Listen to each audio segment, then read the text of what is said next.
আমাদের সমাজে একটা খুব প্রচলিত কথা আছে, আমি নারী, আমি সব পারি। সত্যিই কি একজন নারী সব পারে, নাকি একটা মানুষের পক্ষে সব পারা সম্ভব?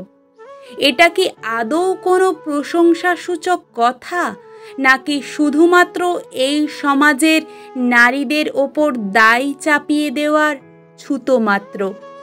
নারী মানে সব পারার দায় তার নয়। আমি নারী, কিন্তু আমি সব পারি না। আমি জড় পদার্থের মতো মুখ বুজে সহ্য করতে পারি না, কারণ আমার প্রাণ আছে। আমি পাথরের মূর্তির মতো দাঁড়িয়ে দাঁড়িয়ে অন্যায় মেনে নিতে পারি না, কারণ আমার আত্মমর্যাদা আছে। আমি দমবন্ধকর পরিস্থিতিতে অর্ধমৃত হয়ে বাঁচতে পারি না, কারণ আমার শ্বাসক্রিয়া সচল আছে। আমি প্রচণ্ড রাগের ঘটনায় মুখে হাসি এনে সামাল দিতে পারি না, কারণ আমার স্নায়ু আছে। আমার শরীর আছে, তাই অসুস্থতা আছে। আমার মান আছে, তাই অপমান বোধ আছে। আমার পাকস্থলী আছে, তাই খিদে আছে। আমার মন আছে, তাই মন খারাপ আছে।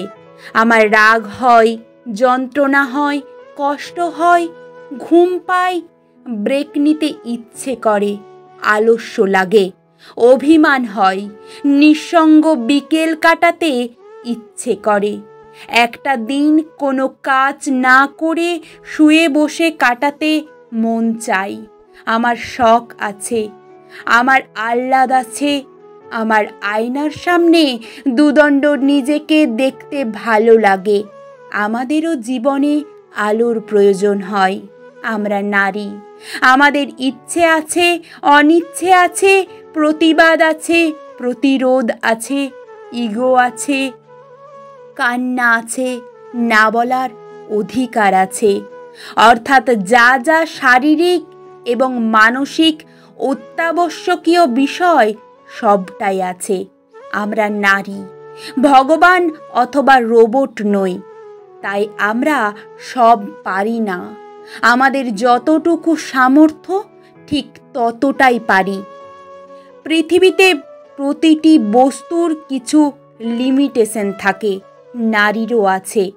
তাই আমরা নারী, আমরা সব পারি বলে মহান হওয়ার দায় প্লিজ অন্যের ওপর চাপিয়ে দেবেন না, আর নিজেও চাপ নেবেন না, কারণ আপনি পৃথিবী শুদ্ধ মানুষের এক্সপেকটেশনের ভার একা বহন করতে পারবেন না।